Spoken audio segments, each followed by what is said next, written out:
ನಮಸ್ಕಾರ ವೀಕ್ಷಕರೇ, ಅಮೋಘ ವಾರ್ತೆಗಳಿಗೆ ಸ್ವಾಗತ. ನಾನು ನಂದಿನಿ. ಈಗ ಮುಖ್ಯಾಂಶಗಳು. ರಸ್ತೆ ಮತ್ತು ಫುಟ್ಪಾತ್ಗಳನ್ನು ಆಕ್ರಮಿಸಿಕೊಂಡ ಅನಧಿಕೃತ ಹಣ್ಣಿನ ಅಂಗಡಿಗಳ ತೆರವು. ಕಸ್ತೂರಬಾ ರಸ್ತೆಯಲ್ಲಿ ಅನಧಿಕೃತ ಹಣ್ಣಿನ ಅಂಗಡಿಗಳ ತೆರವು ವೇಳೆ ವಾಗ್ವಾದ. ಸಾರ್ವಜನಿಕರ ಜಾಗ ಉಳಿಸಲು ಮಹಾನಗರ ಪಾಲಿಕೆ ಕಠಿಣ ಕ್ರಮ. ಬೇಲೂರಿನಲ್ಲಿ ಅಪ್ರಾಪ್ತರ ಬೈಕ್ ಸವಾರಿ, ಪೋಷಕರ ನಿರ್ಲಕ್ಷ್ಯ. ಹೆದ್ದಾರಿ ಮೇಲೆ ಅಡ್ಡಾದಿಡ್ಡಿ ಚಲಿಸಿ ತಮ್ಮ ಪ್ರಾಣವನ್ನು, ಇತರರ ಪ್ರಾಣವನ್ನು ಲೆಕ್ಕಿಸದೆ ಅಪಾಯಕ್ಕೆ ತಳ್ಳುತ್ತಿರುವ ಅಪ್ರಾಪ್ತರು. ಆಲೂರು ತಾಲೂಕು ಆಡಳಿತಕ್ಕೆ ಹೇಳುವವರು ಕೇಳುವವರು ಯಾರೂ ಇಲ್ಲ. ತಾಲೂಕು ಆಡಳಿತದ ವಿರುದ್ಧ ಆಕ್ರೋಶ ವ್ಯಕ್ತಪಡಿಸಿದ ತಾಲೂಕು ಪಂಚಾಯಿತಿ ಮಾಜಿ ಸದಸ್ಯ ನಟರಾಜ್ ನಾಕ್ಲಗೂಡು. ಬೇಲೂರು ಪಟ್ಟಣದಲ್ಲಿ ಹೆಚ್ಚುತ್ತಿರುವ ಬೀದಿ ನಾಯಿಗಳ ಹಾವಳಿ, ಸಾರ್ವಜನಿಕರಲ್ಲಿ ಭೀತಿ. ಆಡಳಿತದಿಂದ ಶೀಘ್ರ ಕ್ರಮಕ್ಕೆ ಸಾರ್ವಜನಿಕರ ಆಗ್ರಹ. ವಾರ್ತೆಗಳ ವಿವರ. ಹಾಸನ ನಗರದ ಹೃದಯ ಭಾಗವಾದ ಕಸ್ತೂರಬಾ ರಸ್ತೆಯಲ್ಲಿ ಫುಟ್ಪಾತ್ಗಳನ್ನು ಆಕ್ರಮಿಸಿಕೊಂಡು ಅನಧಿಕೃತವಾಗಿ ಹಣ್ಣಿನ ಅಂಗಡಿಗಳನ್ನು ಹಾಕಿಕೊಂಡಿದ್ದ ವ್ಯಾಪಾರಿಗಳ ವಿರುದ್ಧ ಗುರುವಾರ ಬೆಳಗ್ಗೆ ಮಹಾನಗರ ಪಾಲಿಕೆ ದೊಡ್ಡ ಮಟ್ಟದ ತೆರವು ಕಾರ್ಯಾಚರಣೆ ನಡೆಸಿತು. ಹಲವು ದಿನಗಳಿಂದ ರಸ್ತೆ ಬದಿ ಅನಧಿಕೃತ ವ್ಯಾಪಾರಗಳಿಂದ ಸಾರ್ವಜನಿಕರಿಗೆ ಸಂಚಾರ ತೊಂದರೆ ಉಂಟಾಗುತ್ತಿದೆ ಎಂಬ ದೂರುಗಳು ಕೇಳಿಬಂದ ಹಿನ್ನೆಲೆಯಲ್ಲಿ ಕ್ರಮ ಜರುಗಿಸಿದರು. ಬೆಳಿಗ್ಗೆ ಆರಂಭವಾದ ಕಾರ್ಯಾಚರಣೆಯಲ್ಲಿ ಪೌರ ಕಾರ್ಮಿಕರು, ಸೂಪರ್ವೈಸರ್ಗಳು, ಆರೋಗ್ಯ ನಿರೀಕ್ಷಕರು ಮತ್ತು ಪಾಲಿಕೆ ಸಿಬ್ಬಂದಿಗಳು ಫುಟ್ಪಾತ್ ಹಾಗೂ ರಸ್ತೆ ಬದಿಯಲ್ಲಿ ಹಾಕಿದ್ದ ಅಂಗಡಿಗಳನ್ನು ತೆರವುಗೊಳಿಸಿದರು. ಈ ಸಂದರ್ಭದಲ್ಲಿ ಅನಧಿಕೃತ ವ್ಯಾಪಾರಿಗಳು ಪಾಲಿಕೆ ಸಿಬ್ಬಂದಿಗಳೊಂದಿಗೆ ವಾಗ್ವಾದ ನಡೆಸಿದ ಘಟನೆ ಉಂಟಾಯಿತು. ಮಹಾನಗರ ಪಾಲಿಕೆಯ ಪೌರಾಯುಕ್ತ ಕೃಷ್ಣಮೂರ್ತಿ ಸ್ಥಳಕ್ಕೆ ಭೇಟಿ ನೀಡಿ ಪರಿಸ್ಥಿತಿಯನ್ನು ಪರಿಶೀಲಿಸಿ ಮಾಧ್ಯಮದೊಂದಿಗೆ ಮಾತನಾಡಿದ ಅವರು, ಕಸ್ತೂರಬಾ ರಸ್ತೆಯ ಫುಟ್ಪಾತ್ ಮತ್ತು ಸಾರ್ವಜನಿಕ ಜಾಗವನ್ನು ಅನಧಿಕೃತವಾಗಿ ಹಣ್ಣಿನ ವ್ಯಾಪಾರಿಗಳು ಆಕ್ರಮಿಸಿಕೊಂಡಿದ್ದರು. ಇದು ಕೇವಲ ಸಂಚಾರಕ್ಕೆ ತೊಂದರೆಯಲ್ಲ, ಅಸ್ವಚ್ಛತೆಗೆ ಕಾರಣವಾಗುತ್ತಿತ್ತು. ಜಿಲ್ಲಾಧಿಕಾರಿಗಳು ಮತ್ತು ಸರ್ಕಾರದ ಆದೇಶದಂತೆ ಸಾರ್ವಜನಿಕ ಜಾಗದಲ್ಲಿ ವ್ಯಾಪಾರ ಮಾಡುವುದು ನಿಷೇಧ. ನಿಗದಿಪಡಿಸಿದ ಸ್ಥಳದಲ್ಲಿ ಮಾತ್ರ ವ್ಯಾಪಾರ ಮಾಡಬೇಕು. ರಸ್ತೆ ಬದಿ ಹಾಗೂ ಫುಟ್ಪಾತ್ನಲ್ಲಿ ಮಳಿಗೆ ಹಾಕಿ ವ್ಯಾಪಾರ ಮಾಡುವುದನ್ನು ಮುಂದುವರೆಸಿದರೆ ಕೇಸು ದಾಖಲಿಸಿ ಕಠಿಣ ಕ್ರಮ ಕೈಗೊಳ್ಳಲಾಗುತ್ತದೆ. ಫುಟ್ಪಾತ್ ಜಾಗವು ಸಾರ್ವಜನಿಕರ ಮುಕ್ತ ಸಂಚಾರಕ್ಕಾಗಿ, ಅದನ್ನು ಹಣ್ಣಿನ ಅಂಗಡಿಗಳಾಗಿ ಬಳಸುವಂತಿಲ್ಲ.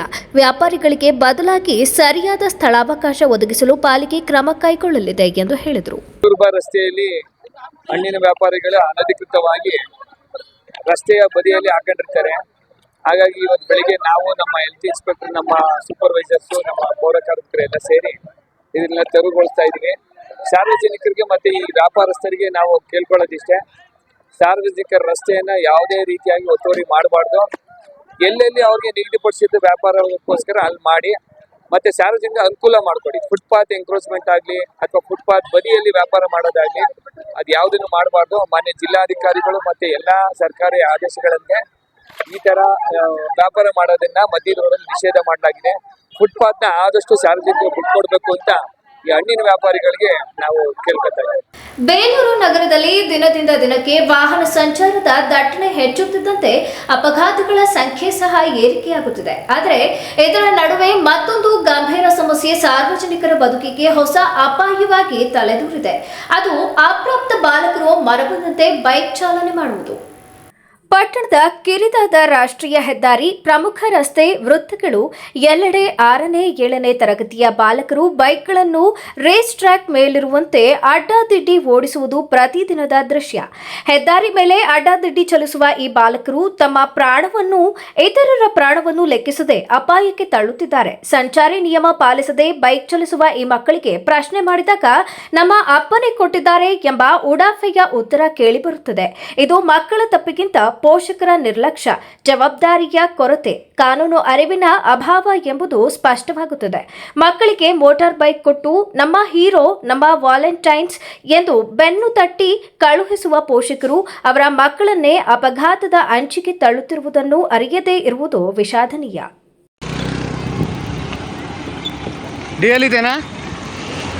ಎಷ್ಟನೇ ಕ್ಲಾಸಿನ? ಯಾರು ಕೊಟ್ಟಿದ್ದು ಬೈಕ್ ಓಡ್ಸಕ್ಕೆ? ಎಲ್ಲಿ ನಿಮ್ಮ ಅಪ್ಪಾಜಿ ನಂಬರ್ ಕೊಡಿಲಿ.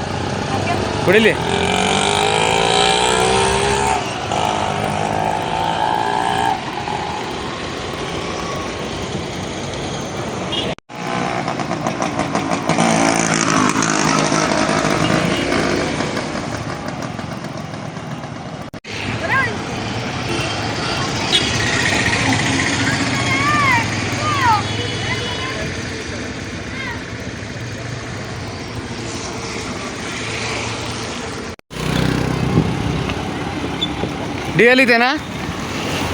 ಎಷ್ಟನೇ ಕ್ಲಾಸ್ ನೀನು? ಹಾಂ, ಯಾರು ಕೊಟ್ಟಿದ್ದು ಬೈಕ್ ಓಡ್ಸೋಕ್ಕೆ? ಎಲ್ಲಿ ನಿಮ್ಮ ಅಪ್ಪಾಜಿ ನಂಬರ್ ಕೊಡಿಲಿ, ಕೊಡಿಲಿ.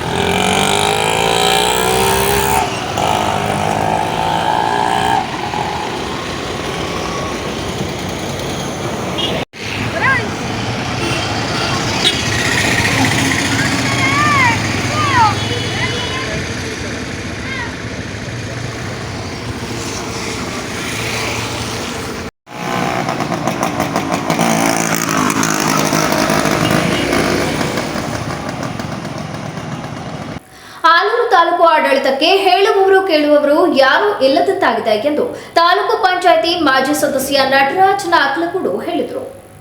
ಅಮೋಘ್ ವಾಹಿನಿಯೊಂದಿಗೆ ಮಾತನಾಡಿದ ಅವರು, ರಾಜ್ಯ ಹಣಕಾಸು ಯೋಜನೆ ಅಡಿಯಲ್ಲಿ ಸುಮಾರು 10 ಲಕ್ಷ ಅಂದಾಜು ಮೊತ್ತದ 16 ವಾಹನಗಳನ್ನು ಮಂಜೂರು ಮಾಡಿದ್ದು, ತಾಲೂಕು ಪಂಚಾಯಿತಿಯ ಆವರಣದಲ್ಲಿ ಕಳೆದ 1 ತಿಂಗಳಿನಿಂದ ವಿಕಲಚೇತನ ಫಲಾನುಭವಿಗಳಿಗೆ ವಿತರಿಸಲೆಂದು ನಿಲ್ಲಿಸಿರುವ ವಾಹನಗಳನ್ನು ವಿತರಿಸದೆ ಬಿಸಿಲು ಮಳೆಗಳಿಂದ ವಾಹನಗಳು ಹಾಳಾಗುತ್ತಿವೆ. ಈ ಬಗ್ಗೆ ಸಂಬಂಧಪಟ್ಟ ಅಧಿಕಾರಿಗಳನ್ನು ವಿಚಾರಿಸಿದರೆ ಶಾಸಕರು ದಿನಾಂಕ ನಿಗದಿಪಡಿಸಿಲ್ಲ ಎಂದು ಹೇಳುತ್ತಿದ್ದಾರೆ. ಶಾಸಕರು ದಿನಾಂಕ ನೀಡಲು 1.5 ತಿಂಗಳು ಬೇಕೆ? ಶಾಸಕರು ದಿನಾಂಕ ನಿಗದಿಪಡಿಸಿದ ನಂತರವೇ ವಾಹನಗಳನ್ನು ತರಿಸಿ ವಿತರಣೆ ಮಾಡಬೇಕಾಗಿತ್ತು. ಈ ವಾಹನಗಳಿಗೆ ಯಾವುದೇ ಭದ್ರತಾ ವ್ಯವಸ್ಥೆ ಇಲ್ಲ. ಅಲ್ಲದೆ ತಾಲೂಕು ಪಂಚಾಯಿತಿಯಲ್ಲಿ ಸಿಸಿ ಕ್ಯಾಮೆರಾ ಅಳವಡಿಸಿಲ್ಲ. ಪಟ್ಟಣದಲ್ಲಿ ಕಳ್ಳಕಾಕರ ಹಾವಳಿಯೂ ಜಾಸ್ತಿಯಾಗಿದೆ. ವಾಹನಗಳ ಬಿಡಿ ಭಾಗಗಳನ್ನು ಯಾರಾದರೂ ಕಳವು ಮಾಡಿದರೆ ಇದಕ್ಕೆ ಜವಾಬ್ದಾರಿ ಯಾರು? ವಿಕಲಚೇತನರಿಗೆ ವಾಹನಗಳನ್ನು ವಿತರಿಸುವವರೆಗೆ ವಾಹನಗಳೇ ವಿಕಲಚೇತನವಾಗುತ್ತದೆ. ಅಧಿಕಾರಿಗಳು ಶೀಘ್ರವಾಗಿ ವಾಹನಗಳನ್ನು ವಿತರಿಸಿ, ಇಲ್ಲದಿದ್ದರೆ ಪ್ರತಿಭಟನೆ ಮಾಡಬೇಕಾಗುತ್ತದೆ ಎಂದು ಹೇಳಿದರು. ರಾಜ್ಯ ಹಣಕಾಸು ಯೋಜನೆ ಅಡಿಯಲ್ಲಿ ಅಂದಾಜು ಮೊತ್ತ 10 ಲಕ್ಷ ವಿಶೇಷ ವಿಕಲಚೇತನರಿಗೆ ವಿಶೇಷವಾಗಿ ಒಂದು 16 ತ್ರಿಚಕ್ರ ವಾಹನಗಳನ್ನ ಮಂಜೂರು ಮಾಡಿದೆ ಅಷ್ಟೇ. ಕಳೆದ 1 ತಿಂಗಳಿಂದಲೂ ಕೂಡ ಇಲ್ಲಿ ಆವರಣದಲ್ಲಿ ನಿಂತಿದೆ. ಯಾರು ಇನ್ನೂ ಕೂಡ ವಿತರಣೆ ಮಾಡೋಕ್ಕಾಗಿಲ್ಲ. ಅವಕ್ಕೆ ತಾಲೂಕು ಆಡಳಿತ ಏನು ಮಾಡ್ತದೆ ಗೊತ್ತಿಲ್ಲ. ನಾವು ತಾಲೂಕು ಪಂಚಾಯತ್ ಸಂಬಂಧಪಟ್ಟ ಅಧಿಕಾರಿಗಳು ಕೇಳಿದರೆ, ಯಾಕೆ ಸರ್ 1 ತಿಂಗಳಾದರೂ ಕೂಡ ವಿತರಣೆ ಮಾಡಿಲ್ವ ನೀವು ವಿಶೇಷ ವಿಕಲಚೇತನರಿಗೆ? ಯಾಕೆ ಇಷ್ಟು ದಿವಸ ಬೇಕಾ ನಿಮಗೆ ಅಂತ ಕೇಳಿದ್ರೆ, ಸರ್ ಏನು ಮಾಡೋಕ್ಕಾಗಲ್ಲ ಸರ್, ಶಾಸಕರು ಡೇಟ್ ಕೊಡಬೇಕು ಅಂತ. ನಾನು ಶಾಸಕರು ಒಂದು ಪ್ರಶ್ನೆ ಕೇಳ್ತೀನಿ, ಸರ್ 1 ತಿಂಗಳು ಬೇಕಾ ಸರ್ ಡೇಟ್ ಕೊಡೋದಕ್ಕೆ? ಆಯಿತು, ನೀವು ಡೇಟ್ ಕೊಟ್ಟಾಗಲೇ ನೀವು ಏಜೆನ್ಸಿಯವರಿಂದ ತರಿಸಿ ಅವತ್ತು ತಂದು ವಿತರಣೆ ಮಾಡ್ಬೋಯ್ತಲ್ಲ, ತಂದು ನಿಲ್ಲಿಸ್ಕೊಂಡು ಏನು ವ್ಯವಸ್ಥೆ ಇದೆ ಅಂತ ನಿಲ್ಲಿಸಿದ್ರೆ ಸ್ವಾಮಿ ನೀವು ಇಲ್ಲಿ? ನಾನು ತಾಲೂಕು ಮಾಡೋ ಅಧಿಕಾರಿಗಳು ಈವರೆಗೆ ಕೇಳೋಕ್ಕೆ ಇಷ್ಟಪಡ್ತೇನೆ. ಏನಿದೆ ವ್ಯವಸ್ಥೆಯಲ್ಲಿ? CC ಕ್ಯಾಮ್ರಾ ವ್ಯವಸ್ಥೆ ಇಲ್ಲ ಇಲ್ಲಿ. ಹಾಂ, ಸರಿಯಾದ ರೀತಿಯಲ್ಲಿ ಪ್ರತಿಯೊಂದು ಇಲ್ಲಿ ಬಿಸಿಲು ಮಳೆ ಏನು ವ್ಯವಸ್ಥೆ ಇದೆ ಇಲ್ಲಿ? ಇದಕ್ಕೊಂದು ಏನಾದರೂ ವ್ಯವಸ್ಥೆ ಮಾಡಿದ್ದೀರಾ ಇಲ್ಲಿ? ನೋಡಿದ್ದೀರಾ? ರಾತ್ರಿ ಹೊತ್ತು ಇಲ್ಲಿ CC ವ್ಯವಸ್ಥೆ ಇರಲ್ಲ, ಇಲ್ಲಿಗೆ ಗೊತ್ತಿಲ್ಲಲ್ಲ. ಸ್ವಲ್ಪ ಇಲ್ಲಿ ವ್ಯವಸ್ಥೆ ಕಳ್ಳರ ಸಮಸ್ಯೆ ಏನಾದ್ರು ಬಂದು ಗೊತ್ತು ಹೋದ್ರೆ ಯಾರು ಹೊಣೆ ಇದಕ್ಕೆ? ಆಮೇಲೆ ಇದ್ರ ಮೆಟೀರಿಯಲ್ಸ್ ಏನಾರು ಇಲ್ಲಿ ಪಾರ್ಟ್ಸ್ಗಳನ್ನ ಬಿಚ್ಚಿದ್ದು ಯಾರು ಹೊಣೆ? 1 ತಿಂಗಳು ಬೇಕಾ ಸಬ್ಬಿ ನಿಮಗೆ? ದಯವಿಟ್ಟು ನಾವು ಹೇಳೋದಿಷ್ಟೇ, ವಿಷಯ ವಿಕಲಚೇತನರಿಗೆ ಒಳ್ಳೆ ಕಾರ್ಯಕ್ರಮ, ಒಳ್ಳೆ ಇದನ್ನು ತಂದಿಟ್ಟಿದ್ದೀರಾ, ನೀವು ಕೊಡಬೇಕು, ತುಂಬ ಸಂತೋಷವಾದ ವಿಚಾರ ಇದು. ಆದರೆ ಅವ್ರಿಗೆ ಕೊಡುವಷ್ಟರಲ್ಲಿ ಇವೇ ವಿಕಲಚೇತನ ಆಗ್ಬಿಡ್ತಾವಲ್ಲ ವೆಹಿಕಲ್ಗಳು. ಇವೇ ವಿಕಲಚೇತನ ಆಗ್ಬಿಡ್ತಾವಲ್ಲ. ಅದಕ್ಕೋಸ್ಕರ ಅಧಿಕಾರಿಗಳು ಮೊದಲು ಇವು ಚಿತ್ರಣೆ ಮಾಡೋ ವ್ಯವಸ್ಥೆ ಮಾಡಿ ನೀವು. ಇಲ್ಲಾಂದರೆ ನಾನು ನಿಜವಾಗ್ಲೂ ಹೇಳ್ತೀನಿ ಕೇಳಿ, ನಾವು ಕೂಡ ಇದು ವಿರುದ್ಧವಾಗಿ ಪ್ರತಿಭಟನೆ ಮಾಡಬೇಕಾಗುತ್ತೆ, ಸಂಬಂಧಪಟ್ಟ ಅಧಿಕಾರಿಗಳ ವಿರುದ್ಧವಾಗಿ. ನಿಮಗೇನು ಅನಿಸಲ್ವ? ನಿಮಗೆ ಸ್ವಲ್ಪ ಏನು ಅನಿಸಲ್ವಾ? ದಿನನಿತ್ಯ ಇಲ್ಲಿ ಜನ ನೋಡ್ತಾರೆ, ಏನು ಅನಿಸಲ್ವ ನಿಮಗೆ? ಏಜೆನ್ಸಿಲಿ ಇದ್ರೆ ಏನಾಗೋದು ನಿಮಗೆ? ಶಾಸಕರು ಡೇಟ್ ಕೊಟ್ಟಿಲ್ಲ ಅಂತ ಬರೀ ಇದನ್ನೇ ಮಾತ್ರ ಹೇಳ್ತಾ ಇದ್ದೀರಲ್ಲ ನೀವು. 1 ತಿಂಗಳಿಂದಲೂ ಡೇಟ್ ಕೊಟ್ಟಿಲ್ಲ. ಒಂದು 16 ಫಲಾನುಭವಿಗಳು ವಿತರಣೆ ಮಾಡೋದಕ್ಕೆ. ದಯವಿಟ್ಟು ಆ ಕೆಲಸ ಮಾಡೋಕ್ಕೆ ಹೋಗಬೇಡಿ. ಮೊದಲು ವಿತರಣೆ ಸದ್ಯದಲ್ಲೇ, ನಾಳೆ ನಡೆದಲ್ಲೇ ಮಾಡಿ. ಈ ಬಿಸಿಲು ಈ ಮಳೆ ನೆಂದು ಈ ವೆಹಿಕಲೆಲ್ಲ ಕೆಟ್ಟು ಕೆರೆ ಹಿಡಿದು ಕೊಡಕ್ಕೆ ಹೋಗಬೇಡಿ ಅವರಿಗೆ. ಬೇಲೂರು ಪಟ್ಟಣದ ವಿವಿಧ ಬೀದಿಗಳು ಹಾಗೂ ಮುಖ್ಯ ರಸ್ತೆಗಳಲ್ಲಿ ಇತ್ತೀಚಿನ ದಿನಗಳಲ್ಲಿ ನಾಯಿಗಳ ಸಂಖ್ಯೆ ಹೆಚ್ಚುತ್ತಿದ್ದು, ಇದರಿಂದ ಸಾರ್ವಜನಿಕರಲ್ಲಿ ಆತಂಕದ ವಾತಾವರಣ ನಿರ್ಮಾಣವಾಗಿದೆ. ಬೆಳಗಿನ ಜಾವ ಶಾಲಾ ಕಾಲೇಜಿಗೆ ಹೋಗುವ ವಿದ್ಯಾರ್ಥಿಗಳು, ಕೆಲಸಕ್ಕೆ ಹೋಗುವ ಮಹಿಳೆಯರು ಹಾಗೂ ಹಿರಿಯ ನಾಗರಿಕರು ನಾಯಿಗಳ ಗುಂಪುಗಳನ್ನು ನೋಡಿ ಜಾಗರೂಕತೆಯಿಂದ ನಡೆದುಕೊಳ್ಳಬೇಕಾದ ಪರಿಸ್ಥಿತಿ ಎದುರಾಗಿದೆ. ಪಟ್ಟಣದ ಕೆಂಪೇಗೌಡ ವೃತ್ತ, ಜೆಪಿ ನಗರ, ಮಾರುಕಟ್ಟೆ ಪ್ರದೇಶ, ಬಸ್ ಸ್ಟ್ಯಾಂಡ್ ಸುತ್ತಮುತ್ತ ಹಾಗೂ ಒಳ ಬೀದಿಗಳಲ್ಲಿ ಹಾಗೂ ಕೆಲವು ಬಡಾವಣೆಗಳ ನಾಯಿ ಬಡಾವಣೆಗಳಾಗಿದೆ. ದಿನದಿಂದ ದಿನಕ್ಕೆ ನಾಯಿಗಳ ಸಂಖ್ಯೆ ಹೆಚ್ಚುತ್ತಿರುವುದು ನಾಗರಿಕರಲ್ಲಿ ಚರ್ಚೆಗೆ ಗ್ರಾಸವಾಗಿದೆ. ಕೆಲವು ನಾಯಿಗಳು ಬೈಕು ಸವಾರರನ್ನು ಬೆನ್ನಟ್ಟುವ, ರಾತ್ರಿ ವೇಳೆಗೆ ಒಟ್ಟು ಒಟ್ಟುಗೂಡಿ ಬೊಗಳುವ ಘಟನೆಗಳು ನಡೆಯುತ್ತಿದೆ. ಇದರಿಂದ ವಿಶೇಷವಾಗಿ ಮಹಿಳೆಯರು ಹಾಗೂ ಮಕ್ಕಳಲ್ಲಿ ಭಯಭೀತಿ ಹೆಚ್ಚಾಗಿದೆ. ಸ್ಥಳೀಯರು ಪುರಸಭೆಗೆ ಅನೇಕ ಬಾರಿ ಮನವಿ ಸಲ್ಲಿಸಿದ್ದರೂ ಸಮಸ್ಯೆ ಇನ್ನೂ ಬಗೆಹರಿಯದಿರುವುದರಿಂದ ಸಾರ್ವಜನಿಕ ಅಸಮಾಧಾನ ಹೆಚ್ಚಾಗಿದೆ. ಅಲ್ಲದೆ ಪಟ್ಟಣದ ಕಸದ ನಿರ್ವಹಣೆ ಸರಿಯಾಗಿ ನಡೆಯದೇ ಇರುವುದು ನಾಯಿಗಳ ಸಂಖ್ಯಾವೃದ್ಧಿಗೆ ಪ್ರಮುಖ ಕಾರಣವೆಂದು ಸಾರ್ವಜನಿಕರು ಅಭಿಪ್ರಾಯಪಟ್ಟಿದ್ದಾರೆ. ಈ ಹಿನ್ನೆಲೆಯಲ್ಲಿ ಪಟ್ಟಣದ ಸುರಕ್ಷತೆ ಹಾಗೂ ಸಾರ್ವಜನಿಕ ಆರೋಗ್ಯ ಕಾಪಾಡುವ ದೃಷ್ಟಿಯಿಂದ ನಗರ ಪಂಚಾಯಿತಿಯ ತಕ್ಷಣ ಪರಿಣಾಮಕಾರಿ ಕ್ರಮ ಕೈಗೊಳ್ಳುವಂತೆ ಬೇಲೂರು ನಾಗರಿಕರು ಒತ್ತಾಯಿಸಿದ್ದಾರೆ. ಬೇಲೂರಿನಲ್ಲಿ ಶಾಸಕ ಎಚ್.ಕೆ. ಸುರೇಶ್ ವಿವಿಧ ಕಾಮಗಾರಿಗಳಿಗೆ ಗುದ್ದಲಿ ಪೂಜೆ ಹಾಗೂ ನೀರಿನ ಘಟಕ ಉದ್ಘಾಟನಾ ಕಾರ್ಯಕ್ರಮ ನೆರವೇರಿಸಿದರು. ತಾಲೂಕಿನ ಬಂಟಿನಹಳ್ಳಿ ಗ್ರಾಮ ಪಂಚಾಯಿತಿ ವ್ಯಾಪ್ತಿಯ ಕೊರಟಗೆರೆ ಗ್ರಾಮದಲ್ಲಿ ಗ್ರಾಮೀಣಾಭಿವೃದ್ಧಿ ಮತ್ತು ಪಂಚಾಯತ್ ರಾಜ್ ಇಲಾಖೆಯ ಅಡಿಯಲ್ಲಿ ಸುಮಾರು 650 ಮೀಟರ್ ಉದ್ದದ ಕಾಂಕ್ರೀಟ್ ರಸ್ತೆ ಮತ್ತು ನಾರಾಯಣಪುರ ಗ್ರಾಮ ಪಂಚಾಯಿತಿ ಗ್ರಾಮದಲ್ಲಿ 31 ಲಕ್ಷ ವೆಚ್ಚದ ರಸ್ತೆ ಅಭಿವೃದ್ಧಿ ಕಾಮಗಾರಿಗೆ ಗುದ್ದಲಿ ಪೂಜೆ ನೆರವೇರಿಸಿದರು. ಕನ್ನಯ್ಯಕನಹಳ್ಳಿ ಗ್ರಾಮದಲ್ಲಿ ಅನುದಾನದಲ್ಲಿ 5 ಲಕ್ಷ ರೂಪಾಯಿಗಳಲ್ಲಿ ನಿರ್ಮಿಸಿರುವ ಶುದ್ಧ ಕುಡಿಯುವ ನೀರಿನ ಘಟಕವನ್ನು ಉದ್ಘಾಟಿಸಿದರು. ಈ ಸಂದರ್ಭದಲ್ಲಿ ನಾರಾಯಣಪುರ ಗ್ರಾಮ ಪಂಚಾಯಿತಿ ಅಧ್ಯಕ್ಷ ಕವಿತಾ ರಘು, ಪ್ರಸನ್ನ, ಪ್ರಶಾಂತ್, ಚಂದ್ರಕಲಾ, ಸುರೇಶ್, ಬಸವರಾಜ್, ಮೋಹನ್ ಕುಮಾರ್, ಉದಯ್, ವಸಂತ್, ಗುತ್ತಿಗೆದಾರರು, ಗ್ರಾಮಸ್ಥರು ಹಾಜರಿದ್ದರು. ಭಾರತದ ಮೊದಲ ಮಹಿಳಾ ಪ್ರಧಾನಮಂತ್ರಿ ದಿವಂಗತ ಶ್ರೀಮತಿ ಇಂದಿರಾ ಗಾಂಧಿ ಅವರ 108ನೇ ಜನ್ಮದಿನದ ಅಂಗವಾಗಿ ಹಾಸನ ನಗರದಲ್ಲಿ ಯುವ ಕಾಂಗ್ರೆಸ್ ವತಿಯಿಂದ ಅರ್ಥಪೂರ್ಣ ಸೇವಾ ಚಟುವಟಿಕೆಗಳನ್ನು ನಡೆಸಿ ಜನ್ಮದಿನವನ್ನು ಸ್ಮರಣಾರ್ಥವಾಗಿ ಆಚರಿಸಲಾಯಿತು. ನಗರದ ಜಿಲ್ಲಾ ಸರ್ಕಾರಿ ಆಸ್ಪತ್ರೆ ಬಳಿ ಇರುವ ಇಂದಿರಾ ಕ್ಯಾಂಟೀನ್ನಲ್ಲಿ ಸಾರ್ವಜನಿಕರಿಗೆ ಉಚಿತ ಊಟ, ಸಿಹಿ ಹಾಗೂ ಹಣ್ಣು ಹಂಪಲು ವಿತರಿಸಲಾಯಿತು. ಇದೇ ವೇಳೆ ಯುವ ಕಾಂಗ್ರೆಸ್ ಜಿಲ್ಲಾಧ್ಯಕ್ಷ ರಂಜಿತ್ ಗೊರೂರು ಮಾತನಾಡಿ, ದೇಶದ ಏಳಿಗೆಗಾಗಿ ಜೀವ ಪಣವಾಗಿ ದುಡಿದ ಇಂದಿರಾ ಗಾಂಧಿ ಬ್ಯಾಂಕಿಂಗ್ ಕ್ಷೇತ್ರದ ರಾಷ್ಟ್ರೀಕರಣ, ಬಡತನ ನಿವಾರಣೆ, ಉಳುವವನೇ ಭೂಮಿ ಒಡೆಯ ನೀತಿ ಸೇರಿದಂತೆ ನೂರಾರು ಹಿತಕರ ಯೋಜನೆಗಳನ್ನು ಜಾರಿಗೆ ತಂದ ದಿಟ್ಟ ನಾಯಕಿ. ಈ ವಿಶೇಷ ದಿನದಂದು ಜನಸಾಮಾನ್ಯರು ಬಳಸುವ ಇಂದಿರಾ ಕ್ಯಾಂಟೀನ್ನಲ್ಲಿ ಉಚಿತ ಊಟದ ಹಂಚಿಕೆ ಮೂಲಕ ಅವರ ಸೇವಾ ತತ್ವಕ್ಕೆ ಗೌರವ ಸೂಚಿಸಲಾಗಿದೆ. ಕ್ಯಾಂಟೀನ್ನಲ್ಲಿ ಸೇವೆ ಸಲ್ಲಿಸುವ ಸಿಬ್ಬಂದಿಯನ್ನು ಸನ್ಮಾನಿಸುವ ಮೂಲಕ ಅವರ ಪರಿಶ್ರಮಕ್ಕೂ ಮಾನ್ಯತೆ ನೀಡಲಾಗಿದೆ.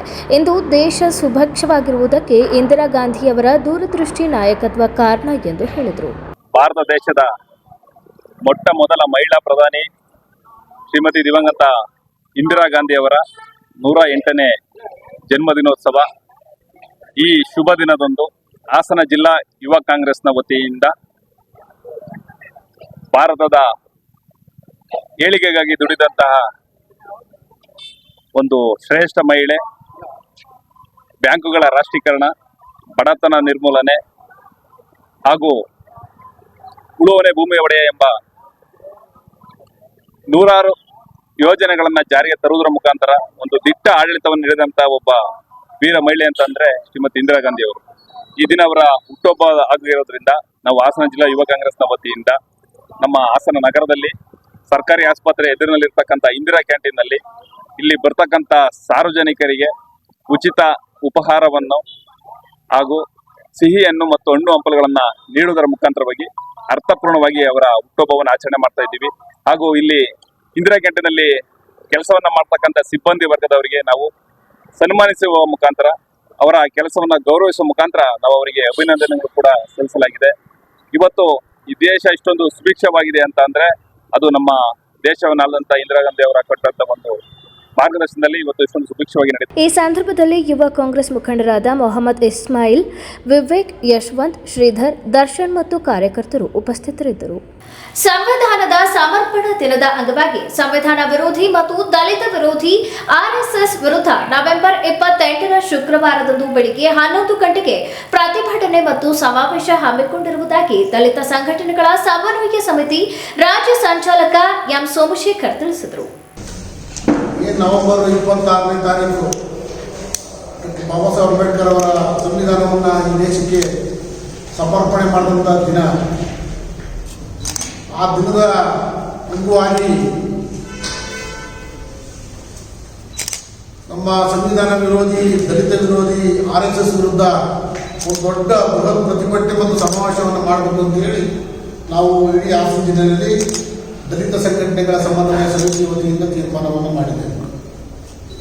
ಕಾರಣ ಇಷ್ಟೇ, ನಿಮ್ಗೆಲ್ಲರಿಗೂ ಗೊತ್ತಿರ್ತಕ್ಕಂಥ ವಿಚಾರ, ಈ ದೇಶದಲ್ಲಿ RSS ಅನ್ನೋದು ಒಂದು ನೋಂದಣಿ ಆಗಿರ್ತಕ್ಕಂಥ ಸಂಘಟನೆ. ಮತ್ತು RSS ಇರ್ಬೋದು, ABP ಇರ್ಬೋದು, ಬಜರಂಗ ದಳ ಇರ್ಬೋದು, ವಿಶ್ವ ಹಿಂದೂ ಪರಿಷತ್ ಇರ್ಬೋದು, ಇವೆಲ್ಲ ನೋಂದಣಿ ಆಗದೆ ಈ ದೇಶದಲ್ಲಿ ತನ್ನ ಸಂಘಟನೆ ಮಾಡ್ತಾ ತನ್ನ ಅಸ್ತಿತ್ವವನ್ನು ಕಾಪಾಡಿಕೊಂಡು ಇಲ್ಲಿ ಹೋಗ್ತಾ ಇದೆ. ಆದರೆ ಇವರು ಮಾಡುವಂಥ ಹೋರಾಟ ಏನಂತಂದರೆ, ಇವರ ಉದ್ದೇಶ ಸಂವಿಧಾನ ವಿರೋಧಿ ನೀತಿಗಳು. ಸಂವಿಧಾನಬದ್ಧವಾಗಿ ಇವರು ಸಂವಿಧಾನವನ್ನು ಗೌರವಿಸೋದಾಗಿದ್ದರೆ, ಕಾನೂನನ್ನು ಕಾಪಾಡೋದಾಗಿದ್ದರೆ ಇವರು ರಿಜಿಸ್ಟರ್ ಆಗಬೇಕಾಗಿತ್ತು. ಇವರು ಅನ್ರಿಜಿಸ್ಟರ್ಡ್ ಸಂಘಟನೆ. ಈ ಒಂದು ದೇಶದ ಒಬ್ಬ ಜವಾಬ್ದಾರಿ ಇರ್ತಕ್ಕಂಥ ಒಬ್ಬ ಪ್ರಿಯಾಂಕ ಖರ್ಗೆ ಅನ್ನೋ ಒಬ್ಬ ದಲಿತ ಮಂತ್ರಿಯ ವಿರುದ್ಧ ಇವತ್ತು ಸಮರವನ್ನು ಸಾಕ್ತಾ ಇದ್ದಾರೆ. ಜೊತೆಗೆ ನೀವೆಲ್ಲ ಗಮನಿಸಿದಂಗೆ ಇಡೀ ಸುಪ್ರೀಂ ಕೋರ್ಟ್ನ ಮುಖ್ಯ ನ್ಯಾಯಮೂರ್ತಿಗಳಾದಂಥ ಗವಾಯಿ ವಿರುದ್ಧ RSS ಬೆಂಬಲಿತ ಒಬ್ಬ ವಕೀಲ ರಾಕೇಶ್ ಕುಮಾರ್ ಕಿಶೋರಣ್ಣರು ಚಪ್ಪಲಿ ಎಸೆಯೋದ್ರ ಮೂಲಕ ಇಡೀ ಸಂವಿಧಾನಕ್ಕೆ ಮತ್ತೆ ಭಾರತದ ಸಮಸ್ತ ನಾಗರಿಕ ಜನರಿಗೆ ಒಂದು ಅವಮಾನವನ್ನು ಮಾಡಿರ್ತಕ್ಕಂಥದ್ದನ್ನು ನಾವು ಗಮನಿಸ್ತೀವಿ. ಸೊ ಇದೆಲ್ಲ RSS ಅವರ ಸಂಘಟನೆಯವರ ಒಂದು ಕಿತಾವಣಿ ಅಂತೇಳಿ ನಾವು ಅದನ್ನು ಭಾವಿಸ್ತೀವಿ. ಹಾಗಾಗಿ ಇವ್ರ ಇಡೀ ದೇಶಾದ್ಯಂತ ಅದನ್ನು ಸಂಪೂರ್ಣವಾಗಿ ಸರ್ಕಾರಗಳು ನಿಷೇಧ ಮಾಡಬೇಕು ಅಂತೇಳಿ ನಾವು ಹೋರಾಟವನ್ನು ಮಾಡಲಿಕ್ಕೆ ಈಗಾಗಲೇ ಸಿದ್ಧರಿದ್ದೀವಿ. ಇವತ್ತೇನಾದರೂ RSS ನಿಷೇಧ ಮಾಡುವ ಶಕ್ತಿ ಇರ್ತಕ್ಕಂಥದ್ದು ಇಡೀ ಕರ್ನಾಟಕದ ದಲಿತ ಸಂಘರ್ಷ ಸಮಿತಿಯವರಿಗೆ ಮಾತ್ರ, ಎಲ್ಲ ದಲಿತ ಸಂಘಟನೆಗಳಿಗೆ ಮಾತ್ರ RSS ವಿರುದ್ಧ ಹೋರಾಟ ಮಾಡಲಿಕ್ಕೆ ಶಕ್ತಿ ಇರ್ತಕ್ಕಂಥದ್ದು. ಮತ್ತು ಅದನ್ನ ನಿಷೇಧ ಮಾಡಲಿ ಅಂತೇಳಿ ರಾಜ್ಯ ಸರ್ಕಾರಕ್ಕೆ ಹೋರಾಟ ಮಾಡೋ ಒಂದು ಸಂಘಟನೆ ಶಕ್ತಿ ಏನಾಗಿದೆ ಅಂತಂದರೆ, ಇವತ್ತು RSS 100 ವರ್ಷ ತುಂಬಿರು ಹೋಗಿ ದಲಿತ ಸಂಘರ್ಷ ಸಮಿತಿಗೆ 50 ವರ್ಷ ತುಂಬಿರು. ಆದರೆ 100 ವರ್ಷ ತುಂಬಿರ್ತಕ್ಕಂಥ ಸಂಘಟನೆಗೆ 50 ವರ್ಷ ತುಂಬಿರ್ತಕ್ಕಂಥ ಸಂಘಟನೆ ಬಲಿಷ್ಠವಾಗಿ ಇಡೀ ದೇಶದಲ್ಲಿ ದಲಿತರು, ಹಿಂದುಳಿದ ಅಲ್ಪಸಂಖ್ಯಾತರಿಂದ ಇವತ್ತು ಜಾತಿಗಳನ್ನು ಹಬ್ಬಿಸ್ತಾ ಗಲಾಟೆ ಮಾಡುತ್ತಾ ಗುಂಪುಗಟ್ಟಿನಲ್ಲಿ ಅವರು ಲಾಠಿ ಇಟ್ಕೊಂಡು ಓಡಾಡ್ತಾರೆ ಅಂತಂದರೆ ಆಡಗಳು ಇದು ಒಂಥರ ಕೋಪುಗಳನ್ನು ಸೃಷ್ಟಿ ಮಾಡುವಂಥ ಒಂದು ಬೆದರಿಕೆ. ಇವತ್ತು ಇವರು ಲಾಠಿ ಒಂದು ಕಾನೂನು ಬಾಹಿರ. ಪತ್ರಿಕಾಗೋಷ್ಠಿಯಲ್ಲಿ ಸಂಘಟನೆಯ ರಾಜ್ಯಾಧ್ಯಕ್ಷ RPI Satish, Krishnadas, HK Sandesh, Ambuga Mallesh, MV Govindaraju, Eeresh Hirehalli, ತೋಟೇಶ್ Nittur, Jagadish, Shivappa Nayak, ನಾರಾಯಣದಾಸ್, Rajesh ಇತರರು ಹಾಜರಿದ್ದರು. ಈಗ ಜಾಹೀರಾತು.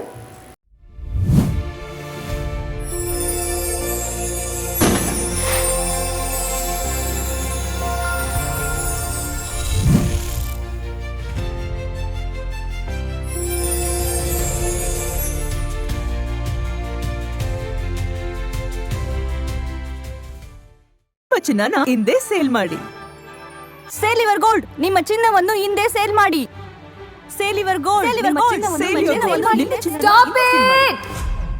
ಎಲ್ಲರೂ ಚಿನ್ನನ ಸೇಲ್ ಮಾಡಿ ಅಂತ ಹೇಳ್ತಿದ್ದಾರೆ. ಆದ್ರೆ ನಮ್ಮ ಅಜ್ಜಿ, ತಂದೆ, ತಾಯಿ ಕೊಟ್ಟಂತ ಉಡುಗೊರೆಯ ಒಡವೆಗಳು ಹರಾಜ್ ಹೋಗ್ತಿವೆ. ಯಾರು ಒಡವೆಗಳನ್ನ ಉಳಿಸ್ಕೊಳ್ಳಿ ಅಂತ ಹೇಳ್ತಿಲ್ಲ. ನಮ್ಮ ಬೆನಕ ಗೋಲ್ಡ್ ಕಂಪನಿಗೆ ಕಾಲ್ ಮಾಡಿ ನಿಮ್ಮ ಒಡವೆಗಳನ್ನ ಬಿಡಿಸಿ ಉಳಿಸಿಕೊಡುತ್ತೇವೆ. EMI ಮೂಲಕ ನಿಮ್ಮ ಒಡವೆಗಳನ್ನ ವಾಪಸ್ ಪಡೆಯೋ ಸುವರ್ಣ ಅವಕಾಶ ನಿಮ್ಮದಾಗಿಸಿಕೊಳ್ಳಿ. ನಿಮ್ಮ ನೆಮ್ಮದಿಯ ನಾಳೆಗಾಗಿ ಕಾಲ್ Benaka gold company 6366 111 999. Benaka Gold Company, we value you and your valuables. ದಕ್ಷಿಣ ಭಾರತದ ಹೆಸರಾಂತ ನಂಬರ್ 1 ಹಾಗೂ ನಂಬಿಕೆಗೆ ಅರ್ಹವಾದ ನಮ್ಮ ಬೆನಕ ಗೋಲ್ಡ್ ಕಂಪನಿಯು ನೀವು ಅಡ ಇಟ್ಟ ಚಿನ್ನವನ್ನು ಬಿಡಿಸಿಕೊಡುವುದಲ್ಲದೆ ಉಳಿಸಿಕೊಳ್ಳಲು ಸಹಕರಿಸುತ್ತದೆ. ಚಿನ್ನಕ್ಕೆ ಚಿನ್ನದಂತ ಬೆಲೆ ಬೇಕೆ?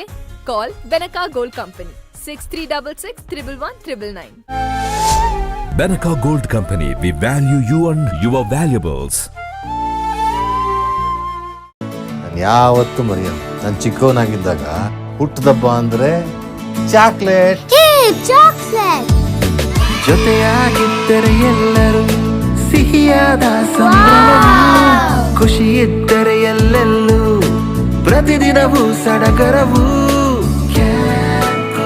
Campco chocolates spreading. ಹಾಸನದ ಪ್ರತಿಷ್ಠಿತ ಆಸ್ಪತ್ರೆಗಳಲ್ಲಿ ಒಂದಾದ ಸಹ್ಯಾದ್ರಿ ಮಲ್ಟಿ ಸ್ಪೆಷಾಲಿಟಿ ಆಸ್ಪತ್ರೆ ನಿಮ್ಮ ಆರೈಕೆಗೂ ಮೀರಿ ಒಂದು ನಂಬಿಕೆ ಎಂಬ ಧ್ಯೇಯೋದ್ದೇಶದೊಂದಿಗೆ ಮುನ್ನಡೆಯುತ್ತಿದೆ.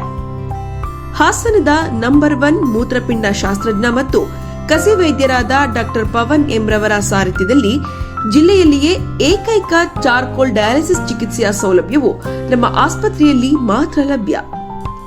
ಡಾಕ್ಟರ್ ಹಬೀಬ್ ಉರ್ ರೆಹಮಾನ್ ಕನ್ಸಲ್ಟೆಂಟ್ ಫಿಸಿಷಿಯನ್ ಮತ್ತು ಮಧುಮೇಹ ತಜ್ಞರಾಗಿ ಸೇವೆ ಸಲ್ಲಿಸುತ್ತಿದ್ದು ಅಪಾರ ಜನರ ಮೆಚ್ಚುಗೆ ಗಳಿಸಿರುತ್ತಾರೆ.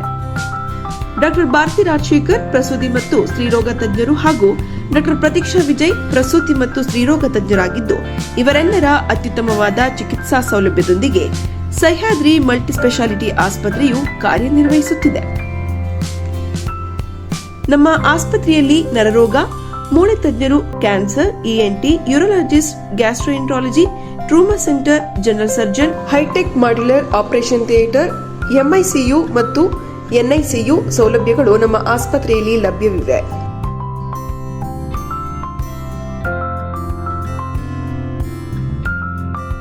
ದಿನದ 24 ಗಂಟೆಯೂ ತುರ್ತು ಸೇವಾ ವಿಭಾಗವು ತೆರೆದಿರುತ್ತದೆ. ಅತ್ಯಾಧುನಿಕ ಅಲ್ಟ್ರಾಸೌಂಡ್ ಸ್ಕ್ಯಾನಿಂಗ್, ಎಕ್ಸ್ರೇ ಮತ್ತು ಲ್ಯಾಬ್ ಹಾಗೂ ಎಲ್ಲ ರೀತಿಯ ಆರೋಗ್ಯ ವಿಮೆ ಸೌಲಭ್ಯವಿದೆ. ಸಹ್ಯಾದ್ರಿ ಮಲ್ಟಿ ಸ್ಪೆಷಾಲಿಟಿ ಆಸ್ಪತ್ರೆ, ಭಾರತಿ ಹೆಲ್ತ್ ಕೇರ್ ಕಾಂಪ್ಲೆಕ್ಸ್, ಗಂಧದ ಕೋಟೆ ಮುಂಭಾಗ, ಆರ್ಸಿ ರಸ್ತೆ, ಹಾಸನ. Phone number 08172 265033 884022 446. ರಾಜ್ಯದ ಪ್ರತಿಷ್ಠಿತ ಸೇವಾ ಸಂಸ್ಥೆಗಳಲ್ಲಿ ಒಂದಾದ ರಾಷ್ಟ್ರೋತ್ಥಾನ ಪರಿಷತ್ ಭಾರತೀಯ ಜ್ಞಾನ ಪರಂಪರೆ, ನೈಜ ಇತಿಹಾಸ, ಸಂಸ್ಕೃತಿ, ಜೀವನ ಪದ್ಧತಿ ಪ್ರತಿಬಿಂಬಿಸುವ CBSE ಪಠ್ಯಕ್ರಮದ 17 ವಿದ್ಯಾಕೇಂದ್ರಗಳನ್ನು ರಾಜ್ಯದ ವಿವಿಧ ಭಾಗಗಳಲ್ಲಿ ನಡೆಸುತ್ತಿದೆ. ಈ ಶಾಲೆಗಳಲ್ಲಿ ವಿದ್ಯಾರ್ಥಿಗಳ ಸರ್ವಾಂಗೀಣ ವಿಕಾಸಕ್ಕಾಗಿ ಪಂಚಮುಖಿ ಶಿಕ್ಷಣ ಎನ್ನುವ ವಿಶಿಷ್ಟ ಕಲಿಕಾ ಪದ್ಧತಿಯನ್ನು ಅನುಷ್ಠಾನಗೊಳಿಸಲಾಗಿದೆ.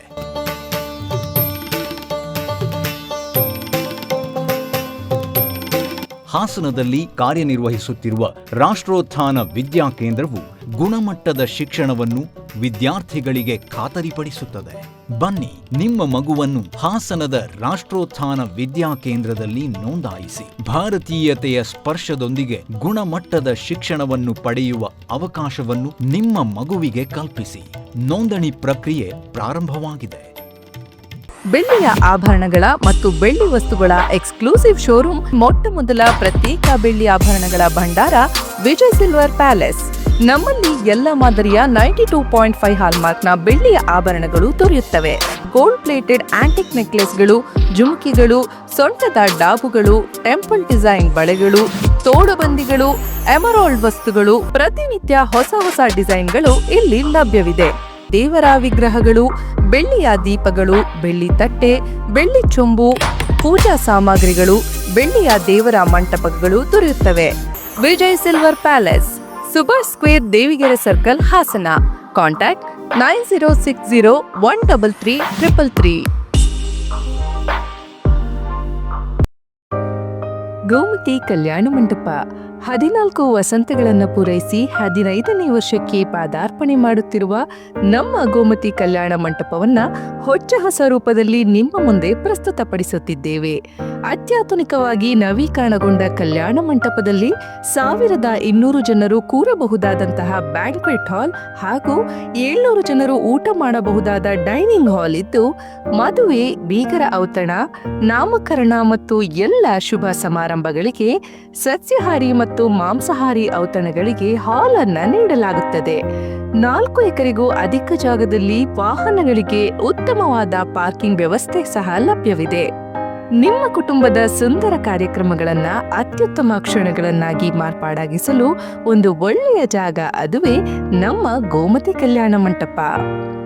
ಗೋಮತಿ ಕಲ್ಯಾಣ ಮಂಟಪ, ಕೋಟ್ ಹೊಸ ಬಸ್ ನಿಲ್ದಾಣದ ಹತ್ತಿರ, ಚನ್ನಪಟ್ಟಣ ಬಡಾವಣೆ, ಹೊಳೆನರಸೀಪುರ ರಸ್ತೆ, ಹಾಸನ.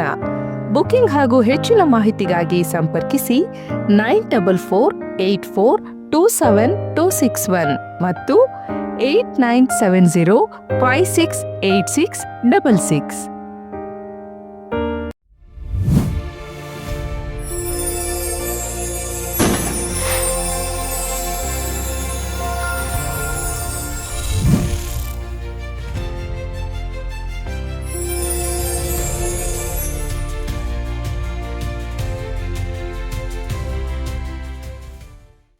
ಮತ್ತೊಮ್ಮೆ ಮೂಗ್ ವಾರ್ತೆಗಳಿಗೆ ಸ್ವಾಗತ.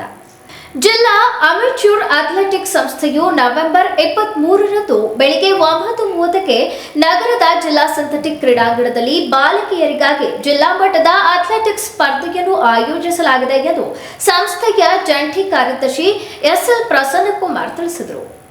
ಈ ಅಶ್ಮಿತಾ ಕ್ರೀಡಾಕೂಟ ಖೇಲೋ ಇಂಡಿಯಾ ಹಾಗೂ ಸಾಯಿ ಹಾಗೂ ಸೆಂಟ್ರಲ್ ಗೌರ್ಮೆಂಟು ಇವರ ಮಾರ್ಗದರ್ಶನದಲ್ಲಿ ನಡೀತಿದೆ. ನಮ್ಮ ಇಂಡಿಯಾದಲ್ಲಿ ಆಲ್ಮೋಸ್ಟು ನಮಗೆ ತಿಳಿದ ಪಟ್ಟಿಗೆ ಸುಮಾರು 400 ಜಿಲ್ಲೆಗಳಲ್ಲಿ ಈ ಕ್ರೀಡಾಕೂಟ ಅಶ್ಮಿತಾ ಲೀಗ್ ಅಂತ ನಡೀತಿದೆ. ಈ ಅಶ್ಮಿತಾ ಲೀಗ್ ಅನ್ನೋದು ಬರೀ 14 ಮತ್ತು 16 ವರ್ಷದ ಬಾಲಕಿಯರಿಗೆ ಮಾತ್ರ.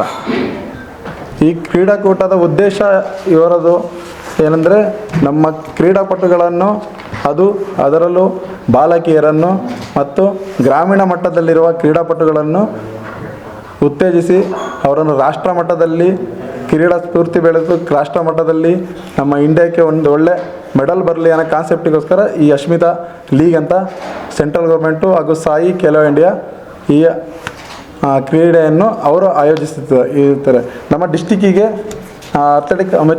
ಜಿಲ್ಲಾ ಅಥ್ಲೆಟಿಕ್ ಅಸೋಸಿಯೇಷನ್ಗೆ ಇವರ ಮಾರ್ಗದರ್ಶನದಲ್ಲಿ ಡೆಲ್ಲಿಯಿಂದ ಮೂವರು ಅಬ್ಸರ್ವರ್ ಆಗಿ ಬರ್ತಿದ್ದಾರೆ. ಈ ಕ್ರೀಡಾಕೂಟ 23 ನವೆಂಬರ್ ಹಾಸನ ಜಿಲ್ಲಾ ಅಥ್ಲೆಟಿಕ್ ಸ್ಟೇಡಿಯಂನಲ್ಲಿ ನಡೆಯಲಿದೆ. ಈ ಕ್ರೀಡಾಕೂಟಕ್ಕೆ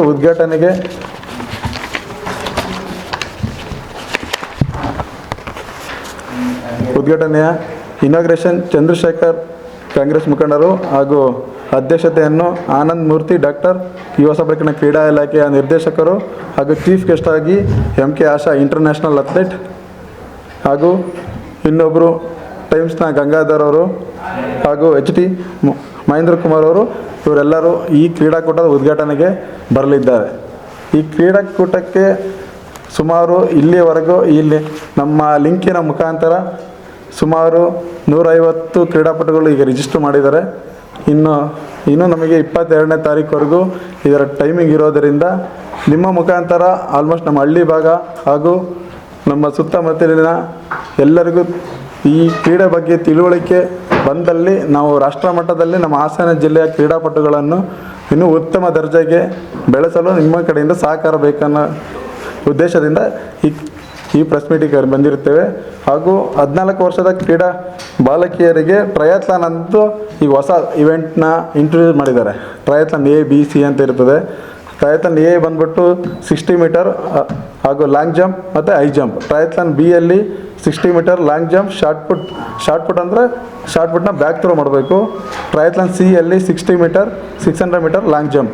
ಈ ಟ್ರಯಾಥ್ಲಾನ್ ಆಲ್ಮೋಸ್ಟು ಇಲ್ಲಿವರೆಗೂ ಎಲ್ಲ ಕನ್ಫ್ಯೂಸಲ್ಲಿದ್ದಾವೆ. ಪೇರೆಂಟ್ಸಿಂದ ಹಿಡಿದು ಆಮೇಲೆ ಟೀಚರ್ಸ್ಗಳಾಗಲಿ ಶಿಕ್ಷಣ ಇಲಾಖೆ ಸಮೇತ ಇದೆ. ಟ್ರಯಾಥ್ಲಾನ್ ಮಾಡಿರೋ ಉದ್ದೇಶ ಏನಂದರೆ ಈಗ ತಾನೇ ಮಕ್ಕಳು ಗ್ರೌಂಡಿಗೆ ಬರ್ತಿರ್ತಾರೆ, ಅವರಿಗೆ ಒಂದು ಇವೆಂಟ್ ಕೊಟ್ಟರೆ ಅವ್ರಿಗೇನೋ ಮೋಟಿವೇಶನ್ ಸ್ವಲ್ಪ ಡೌನ್ ಆಗುತ್ತೆ. ಏನಂದರೆ ಈಗ ಯಾವುದೋ ಒಂದು 600 ಮೀಟರ್ ಒಂದು ಪಾಪ ಓಡುತ್ತೆ, ಒಂದು ಕ್ರೀಡಾಪಟು ಓಡುತ್ತಂದರೆ ಸೋತ್ಬಿಟ್ರೆ ಮತ್ತೆ ನೆಕ್ಸ್ಟು ಅಪ್ಕಮಿಂಗ್ ಮುಂದೆ ಬರೋಲ್ಲ. ಯಾಕೆ ನಾನು ಸೋತ್ಬಿಟ್ಟಿದ್ದೀನಿ, ಈ ಲೆವೆಲಿಂದ ಹೋಗ್ಬಿಡೋಣ, ಬೇಡ ನಾನು ಮಾಡೋಕ್ಕಾಗಲ್ಲ ಅಂತ. ಹಾಗಾಗಿ 3 ಇವೆಂಟ್ ಕೊಟ್ಟಿದ್ದಾರೆ. ಯಾಕೆ ಒಂದು ಹುಡುಗ ಆಗಲಿ ಒಂದು ಹುಡುಗಿ ಆಗಲಿ ಆಲ್ಮೋಸ್ಟ್ ಒಂದು ಲಾಂಗ್ ಜಂಪಲ್ಲಿ ಒಬ್ಬರು ಫಸ್ಟ್ ಮಾಡ್ಬೋದು, ಇಲ್ಲಾಂದರೆ ರೇಸಲ್ಲಿ ಫಸ್ಟ್ ಮಾಡ್ಬೋದು, ಇಲ್ಲಾಂದ್ರೆ ಥ್ರೋಸಲ್ಲಿ ಫಸ್ಟ್ ಮಾಡ್ಬೋದು. ಈ 3 ಇವೆಂಟಲ್ಲಿ ಫಸ್ಟ್ ಮಾಡಿ ಅವ್ರ ಟೈಮಿಂಗ್ ಬೇಸಿಕ್ ಮೇಲೆ ಮಾಡ್ತಾರೆ. ಯಾಕಂದರೆ ಇದು ಸೆಂಟ್ರಲ್ ಗೌರ್ಮೆಂಟಿಂದಲೇ ಬಂದಿರೋ ಸ್ಕೀಮ್ ಇದು. ಆ 3ರಲ್ಲಿ ಯಾವ್ದಾರ ಒಂದಿದೆ ಅಲ್ಲಿ ಅಪ್ಕಮಿಂಗು ಫ್ಯೂಚರಿಗೆ ಅವರೇ ಡಿಸೈಡ್ ಮಾಡ್ಕೊಳ್ಳಿ ಮಕ್ಕಳು ಆ ಇವೆಂಟ್ನ ಅನ್ನೋ ಕಾನ್ಸೆಪ್ಟಿಗೋಸ್ಕರ ಮಾಡಿರ್ತಾರೆ. ಇನ್ನು 16 ವರ್ಷದ ಒಳಗಿನ ಬಾಲಕಿಯರಿಗೆ 60 ಮೀಟರ್ 600 ಮೀಟರ್ ಈಗ long jump, high jump, shot put, javelin throw, discus throw ಈ ಎಲ್ಲ ಕ್ಯಾಟಗಿರಿಯಲ್ಲಿ ಕ್ರೀಡಾ ಸ್ಪರ್ಧೆ ನಡೆಯಲಿದೆ. ಎಕ್ಸ್ಪೆಷಲಿ ಕಿಡ್ಸ್ ಜಾವ್ಲಿನ್ ಅಂತ ಒಂದು ಹೊಸ ಈ ಕಾನ್ಸೆಪ್ಟಲ್ಲಿ ಇವೆಂಟ್ ಮಾಡಿದ್ದಾರೆ. ಏನಕ್ಕೆಂದರೆ ನಾವು ಒಲಿಂಪಿಕ್ಕಲ್ಲಿ ಆಲ್ಮೋಸ್ಟ್ ಒಂದೇ ಮೆಡಲ್ ಮಾಡಿದ್ದು ಅದು ಜಾವ್ಲಿನ್ ಥ್ರೋ ಅಲ್ಲಿ. ಆಲ್ಮೋಸ್ಟ್ ಎಲ್ಲ ಕ್ರೀಡಾಪಟುಗಳು ಜಾವ್ಲಿನ್ನಲ್ಲಿ ತಮಗೆ ಇಷ್ಟಪಡಲಿ, ಜಾವ್ಲಿನ್ ಯಾವಾಗಲೂ ಮುಂದಿನ ಒಲಿಂಪಿಕ್ಗಳು ನಾವು ಮೆಡಲ್ ಮಾಡಲಿ ಅನ್ನೋ ಕಾನ್ಸೆಪ್ಟಿಗೋಸ್ಕರ ಈ ಕಿಡ್ಸ್ ಜಾವ್ಲಿನನ್ನು ಯೂಸ್ ಮಾಡಿದ್ದಾರೆ. ಹಾಗೆ ಇದು ವಯೋಮಿತಿ ನೀವು ಕೊಟ್ಟಿದ್ದೀವಿ 21/12/2011 ಹಾಗೂ 20/12/2013 ಇದರೊಳಗಡೆ ಹುಟ್ಟಿರಬೇಕು. ಅಂಡರ್ 14 16 ವರ್ಷದ ಬಾಲಕಿಯರಿಗೆ 21/12/2009 20/12/2011 ಒಳಗಡೆ ಜನಿಸಿರಬೇಕು. ಯಾಕಂದರೆ ಈ ಡೇಟಿನಲ್ಲಿ ಹುಟ್ಟಿರುವಂಥ ಕ್ರೀಡಾಪಟುಗಳಿಗೆ ರಾಷ್ಟ್ರಮಟ್ಟ ಕ್ರೀಡಾಕೂಟ ನಮಗೆ ತಿಳಿದಿರೋ ಮಟ್ಟಿಗೆ ಹೈದರಾಬಾದಿನಲ್ಲಿ ನಡೆಯಲಿದೆ.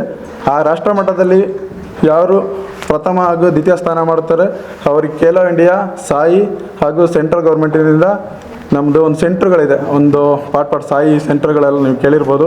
ಆ ಸಾಯಿ ಸೆಂಟ್ರಲ್ಲಿ ಅವರಿಗೆ ತರಬೇತಿ ನೀಡಿ ಅಪ್ಕಮಿಂಗ್ ನೆಕ್ಸ್ಟು ಇನ್ನು ಫ್ಯೂಚರಿಗೆ 2036ಕ್ಕೆ ನಾವು ಒಲಿಂಪಿಕ್ ಮಾಡಬೇಕು ಅನ್ನೋ ಕಾನ್ಸೆಪ್ಟ್ ಎಲ್ಲರಿಗೂ ಗೊತ್ತಿರೋ ವಿಚಾರ. ಅದಕ್ಕೆ ಆ ಬೆಡ್ಡಿಂಗ್ ಮಾಡಬೇಕು ಅಂದರೆ ಈಗಿರೋ ನಾವು 14-16 ವರ್ಷದ ಮಕ್ಕಳಿಂದ ಮಾತ್ರ ಸಾಧ್ಯ. ಪತ್ರಿಕಾಗೋಷ್ಠಿಯಲ್ಲಿ ಸಂಸ್ಥೆಯ ನವೀನ್ ಕುಮಾರ್, ಅಜಯ್ ಮತ್ತಿತರರು ಉಪಸ್ಥಿತರಿದ್ದರು. ಅರಕಲಗೂಡು ತಾಲೂಕು ಪಂಚಾಯಿತಿ ಕೆಡಿಪಿ ಸದಸ್ಯ ಸೋಮನಹಳ್ಳಿ ಸುರೇಶ್ ಅವರನ್ನು ಕುಶಲಕರ್ಮಿ ವಿಭಾಗದ ಜಿಲ್ಲಾ ಅಧ್ಯಕ್ಷರಾಗಿ ಆಯ್ಕೆ ಮಾಡಲಾಗಿದೆ ಎಂದು ತಾಲೂಕು ಕಾಂಗ್ರೆಸ್ ಅಧ್ಯಕ್ಷ ಕಬ್ಬಣಿಗೆರೆ ಸೋಮಶೇಖರ್ ತಿಳಿಸಿದರು. ಪತ್ರಿಕಾಗೋಷ್ಠಿಯಲ್ಲಿ ಮಾತನಾಡಿದ ಅವರು, ತಾಲೂಕಿಗೆ ಜಿಲ್ಲಾ ಘಟಕದ ಹುದ್ದೆ ದೊರೆತಿರುವುದು ಸಂತಸದ ಸಂಗತಿಯಾಗಿದೆ. ಇವರ ಆಯ್ಕೆಗೆ ಕಾರಣರಾದ ಮುಖ್ಯಮಂತ್ರಿ ಸಿದ್ದರಾಮಯ್ಯ, ಕೆಪಿಸಿಸಿ ಅಧ್ಯಕ್ಷ ಹಾಗೂ ಉಪಮುಖ್ಯಮಂತ್ರಿ ಡಿಕೆ ಶಿವಕುಮಾರ್, ಜಿಲ್ಲಾ ಉಸ್ತುವಾರಿ ಸಚಿವ ಕೃಷ್ಣ ಬೈರೇಗೌಡ, ಕುಶಲಕರ್ಮಿಗಳ ವಿಭಾಗದ ರಾಜ್ಯಾಧ್ಯಕ್ಷ ಪ್ರಸನ್ನಕುಮಾರ್ ಹಾಗೂ ತಾಲೂಕು ಗ್ಯಾರಂಟಿ ಅನುಷ್ಠಾನ ಸಮಿತಿ ಅಧ್ಯಕ್ಷ ಎಚ್ಪಿ ಶ್ರೀಧರ್ ಗೌಡ ಅವರಿಗೆ ಕೃತಜ್ಞತೆ ಸಲ್ಲಿಸುವುದಾಗಿ ಹೇಳಿದರು. ಪ್ರದೇಶ ಕಾಂಗ್ರೆಸ್ ಸಮಿತಿಯ ಅಧ್ಯಕ್ಷ ಆಗಿರ್ತಕ್ಕಂಥ ಹಾಗೂ ಕರ್ನಾಟಕ ರಾಜ್ಯದ ಉಪಮುಖ್ಯಮಂತ್ರಿಯಾಗಿರ್ತಕ್ಕಂಥ ಡಿ ಕೆ ಶಿವಕುಮಾರ್ ಸಾಹೇಬರು, ಅದರ ಜೊತೆಯಲ್ಲಿ ಸರಳ ಸಜ್ಜನಿಕೆಯನ್ನು ಹೊಂದಿರತಕ್ಕಂಥ ನಮ್ಮ ಹಾಸನ ಜಿಲ್ಲಾ ಏನು ಉಸ್ತುವಾರಿಸಿರ್ತಕ್ಕಂಥ ಶ್ರೀಯುತ ಕೃಷ್ಣ ಬೈರೇಗೌಡರು ಹಾಗೂ ನಮ್ಮ ಜಿಲ್ಲೆಯ ಸಂಸದರಾಗಿರ್ತಕ್ಕಂಥ ಶ್ರೀಯುತ ಎಸ್ ಪಟೇಲ್ರವರು, ಹಾಗೆ ಕರ್ನಾಟಕ ರಾಜ್ಯದ ಕರಕುಶಲ ಘಟಕದ ಅಧ್ಯಕ್ಷರಾಗಿರ್ತಕ್ಕಂಥ ಶ್ರೀಯುತ ಪ್ರಸನ್ನ ಕುಮಾರ್ ಅವರು, ನಮ್ಮದೇ ತಾಲೂಕಿನಾಗಿರ್ತಕ್ಕಂಥ ಶ್ರೀಯುತ ಸುರೇಶ್ ಸೋಮನಹಳ್ಳಿ ಅವರನ್ನ ಹಾಸನ ಜಿಲ್ಲಾ ಕುಶಲಕಾರ್ಮಿಕ ಘಟಕದ ಅಧ್ಯಕ್ಷರನ್ನಾಗಿ ಆಯ್ಕೆ ಮಾಡಿದ್ದಾರೆ. ಅದು ನಮ್ಮ ತಾಲೂಕಿಗೆ ಬಂದಿರತಕ್ಕಂಥ ಒಂದು ಹೆಮ್ಮೆ. ಅದೇ ರೀತಿ ನಾನು ಕೂಡ ಶ್ರೀಯುತ ಸುರೇಶ್ ಅವರು ಕಾಂಗ್ರೆಸ್ ಪಕ್ಷವನ್ನು ಕಟ್ಟುವುದರ ಜೊತೆಯಲ್ಲಿ ಈ ಸಮಾಜದಲ್ಲಿರ್ತಕ್ಕಂಥ ಕಟ್ಟಕಡೆಯ ವ್ಯಕ್ತಿ ಅಥವಾ ಏನು ಕುಶಲಕರ್ಮಿಗಳಿದ್ದಾರೆ ಅವರುಗಳಿಗೆ ಸರ್ಕಾರದಿಂದ ವಿವಿಧ ರೀತಿಯ ಸವಲತ್ತುಗಳು ಬರುತ್ತದೆ.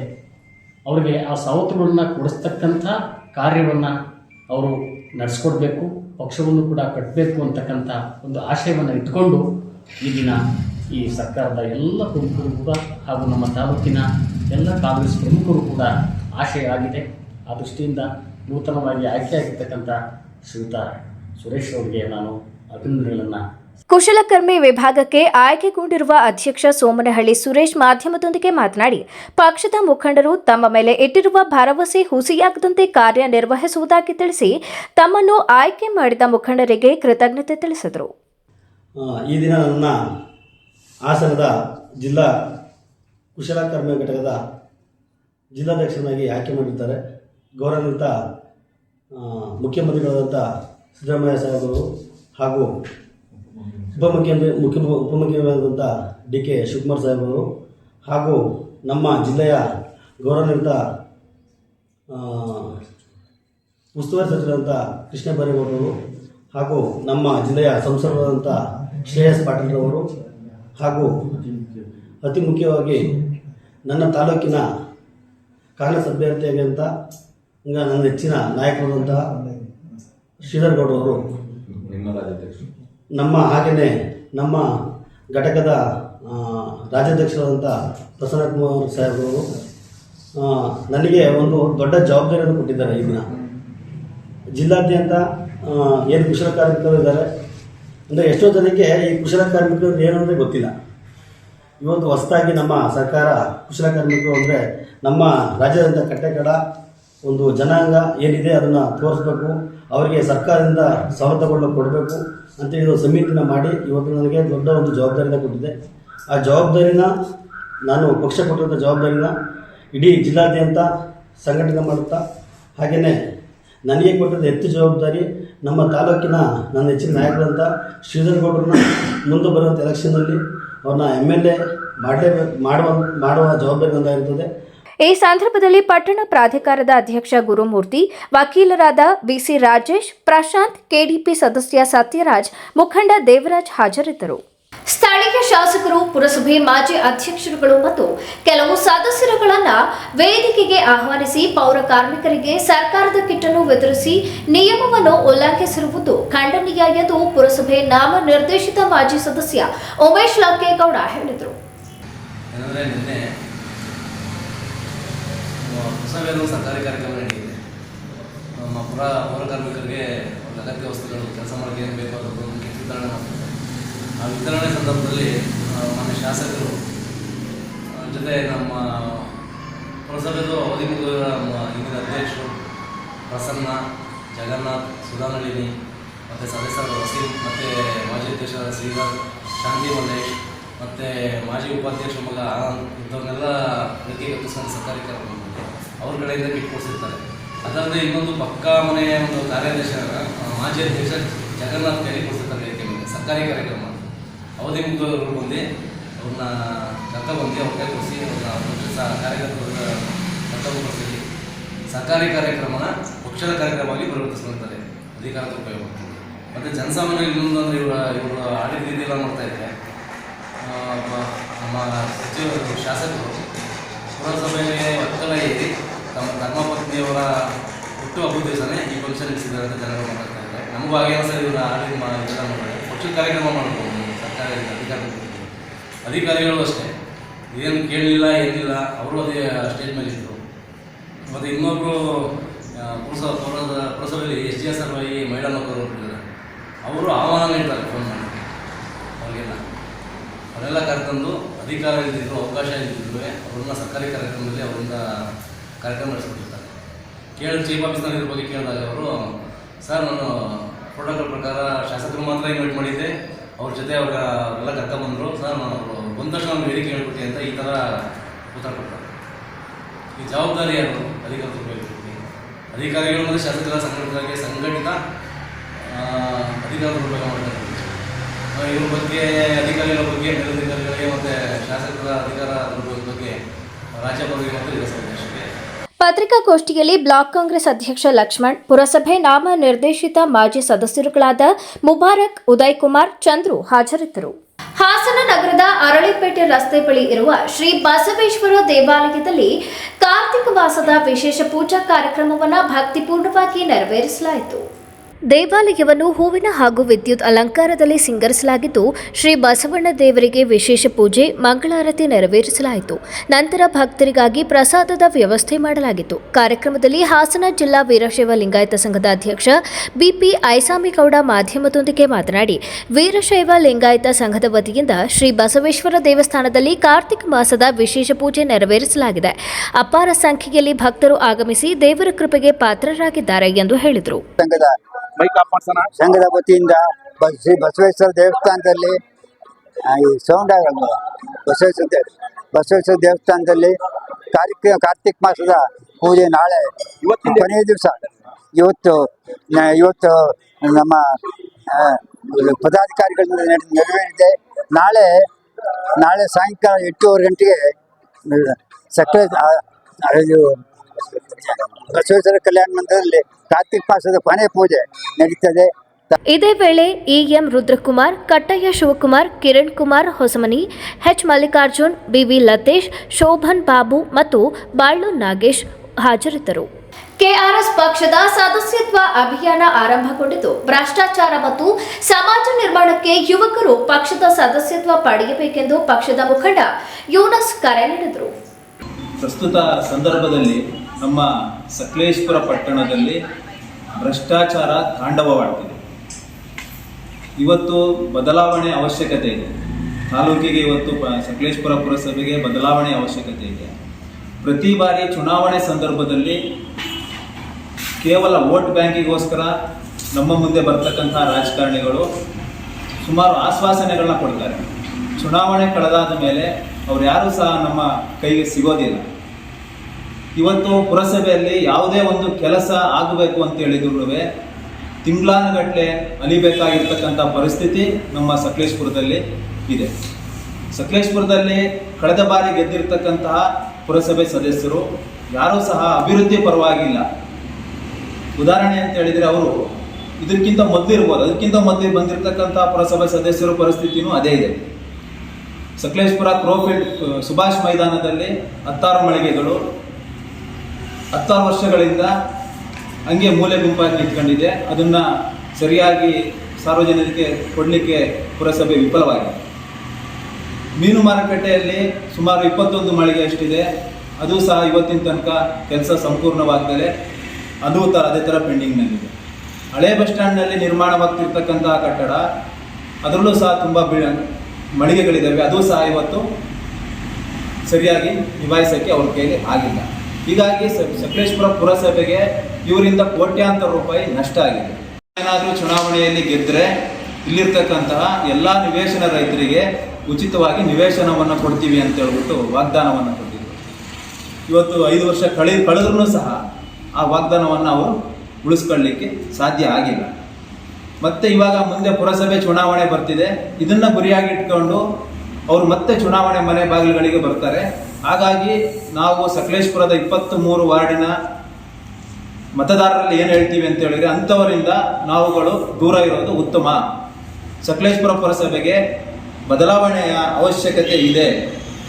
ಸಕಲೇಶಪುರ ಟೌನ್ನಲ್ಲಿ ಇವತ್ತು ಪುರಸಭೆಗೆ ಸಮೇತ ಒಂದು ಸ್ವಂತವಾದ ಒಂದು ಬಿಲ್ಡಿಂಗ್ ಇಲ್ಲ, ಆಯಿತಾ. ನಮಗೆ ಸಕಲೇಶಪುರದಲ್ಲಿ ನೋಡಿ, ಟೌನ್ನಲ್ಲಿ ಇಷ್ಟೊಂದು ದೊಡ್ಡ ಆಸ್ಪತ್ರೆ ಇದೆ, ಅಲ್ಲಿಯೂ ಸಹ ಸ್ಕ್ಯಾನಿಂಗಿಗೋಸ್ಕರ ಲೀಲಾವತಿ ಆಸ್ಪತ್ರೆಗೆ ಹೋಗುವಂಥ ಪರಿಸ್ಥಿತಿ.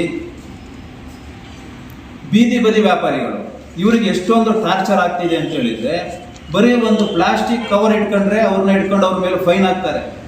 ಆ ಫೈನ್ ಹಾಕಿ ಅವ್ರಲ್ಲಿರ್ತಕ್ಕಂಥ ತರಕಾರಿಗಳನ್ನೆಲ್ಲ ತೆಗೆದು ಬಿಸಾಕಂಥದ್ದು ಇಲ್ಲಿ ರೂಢಿಯಾಗಿ ಹೋಗ್ಬಿಟ್ಟಿದೆ. ಕೇವಲ ಒಂದು ಪ್ಲಾಸ್ಟಿಕ್ ಕವರ್ ಇದೆ ತರಕಾರಿ ತುಂಬಿಸ್ಲಿಕ್ಕೆ ಅನ್ನೋ ಕಾರಣಕ್ಕೋಸ್ಕರ. ಅದಲ್ಲದೆ ಇಲ್ಲಿ ನೋಡಿ, ನಮಗೆ ಪ್ರತಿದಿನ ಬಳಕೆ ಆಗ್ತಕ್ಕಂತಹ ಹಾಲಿರ್ಬೋದು, ಬೇಳೆ ಇರ್ಬೋದು, ಇವನ್ನೆಲ್ಲ ಪ್ಲಾಸ್ಟಿಕ್ನಲ್ಲೇ ತುಂಬಿಸ್ಕೊಂಡು ಹೋಗ್ತಾರೆ. ಅದು ಅವರಿಗೆ ಸಮಸ್ಯೆ ಇಲ್ಲ. ಆದರೆ ಇಲ್ಲಿ ಸಕಲೇಶಪುರದಲ್ಲಿ ಬೀದಿ ಬದಿ ವ್ಯಾಪಾರಸ್ಥರಿಗೆ ನಿರಂತರವಾಗಿ ತೊಂದರೆಗಳನ್ನ ಕೊಡ್ತಿದ್ದಾರೆ. ಎಷ್ಟರ ಮಟ್ಟಿಗೆ ತೊಂದರೆ ಅನುಭವಿಸ್ತಿದ್ದಾರೆ ಅಂತ ಹೇಳಿದರೆ, ಲಾಸ್ಟ್ ಟೈಮಲ್ಲಿ ಒಬ್ಬರು ಅವರ ಟಾರ್ಚರ್ನ ತಡೆಯೋಕ್ಕಾಗದಲ್ಲೇ ಪುರಸಭೆಯಲ್ಲಿರ್ತಕ್ಕಂತಹ ಕಡತಗಳಿಗೆ ಬೆಂಕಿ ಕೊಡೋಂಥ ಪರಿಸ್ಥಿತಿ ಬಂತು. ಆ ಬೆಂಕಿ ಕೊಟ್ಟಿದ್ದು ತಪ್ಪಿರಬಹುದು, ಬಟ್ ಅದನ್ನ ಆ ಪರಿಸ್ಥಿತಿಗೆ ತಂದಂತ ಈ ವ್ಯವಸ್ಥೆ ಇದೆಯಲ್ಲ, ಇದಕ್ಕೆ ನಮ್ಮ ಧಿಕ್ಕಾರವನ್ನು ಹೇಳಲಿಕ್ಕೆ ಬಯಸ್ತೇನೆ. ಸುದ್ದಿಗೋಷ್ಠಿಯಲ್ಲಿ ಲಕ್ಷ್ಮೀಗೌಡ, ಅಶ್ರಫ್, ದಿನೇಶ್ ಡಿವಿ, ಕೆರೋಡಿ ಮಹೇಶ್ ಮತ್ತು ಇರ್ಫಾನ್ ಉಪಸ್ಥಿತರಿದ್ದರು. ಕೊನೆಯಲ್ಲಿ ಮತ್ತೊಮ್ಮೆ ಮುಖ್ಯಾಂಶಗಳು. ರಸ್ತೆ ಮತ್ತು ಫುಟ್ಪಾತ್ಗಳನ್ನು ಆಕ್ರಮಿಸಿಕೊಂಡ ಅನಧಿಕೃತ ಹಣ್ಣಿನ ಅಂಗಡಿಗಳ ತೆರವು. ಕಸ್ತೂರಬಾ ರಸ್ತೆಯಲ್ಲಿ ಅನಧಿಕೃತ ಹಣ್ಣಿನ ಅಂಗಡಿಗಳ ತೆರವು ವೇಳೆ ವಾಗ್ವಾದ. ಸಾರ್ವಜನಿಕರ ಜಾಗ ಉಳಿಸಲು ಮಹಾನಗರ ಪಾಲಿಕೆ ಕಠಿಣ ಕ್ರಮ. ಬೇಲೂರಿನಲ್ಲಿ ಅಪ್ರಾಪ್ತರ ಬೈಕ್ ಸವಾರಿ, ಪೋಷಕರ ನಿರ್ಲಕ್ಷ್ಯ. ಹೆದ್ದಾರಿ ಮೇಲೆ ಅಡ್ಡಾದಿಡ್ಡಿ ಚಲಿಸಿ ತಮ್ಮ ಪ್ರಾಣವನ್ನು, ಇತರರ ಪ್ರಾಣವನ್ನು ಲೆಕ್ಕಿಸದೆ ಅಪಾಯಕ್ಕೆ ತಳ್ಳುತ್ತಿರುವ ಅಪ್ರಾಪ್ತರು. ಆಲೂರು ತಾಲೂಕು ಆಡಳಿತಕ್ಕೆ ಹೇಳುವವರು ಕೇಳುವವರು ಯಾರೂ ಇಲ್ಲ. ತಾಲೂಕು ಆಡಳಿತದ ವಿರುದ್ಧ ಆಕ್ರೋಶ ವ್ಯಕ್ತಪಡಿಸಿದ ತಾಲೂಕು ಪಂಚಾಯಿತಿ ಮಾಜಿ ಸದಸ್ಯ ನಟರಾಜ್ ನಾಕ್ಲಗೂಡು. ಬೇಲೂರು ಪಟ್ಟಣದಲ್ಲಿ ಹೆಚ್ಚುತ್ತಿರುವ ಬೀದಿ ನಾಯಿಗಳ ಹಾವಳಿ, ಸಾರ್ವಜನಿಕರಲ್ಲಿ ಭೀತಿ. ಆಡಳಿತದಿಂದ ಶೀಘ್ರ ಕ್ರಮಕ್ಕೆ ಸಾರ್ವಜನಿಕರ ಆಗ್ರಹ. ಮುಂದಿನ ವಾರ್ತಾ ಸಂಚಿಕೆಯಲ್ಲಿ ಮತ್ತೊಮ್ಮೆ ಭೇಟಿಯಾಗೋಣ. ನಮಸ್ಕಾರ.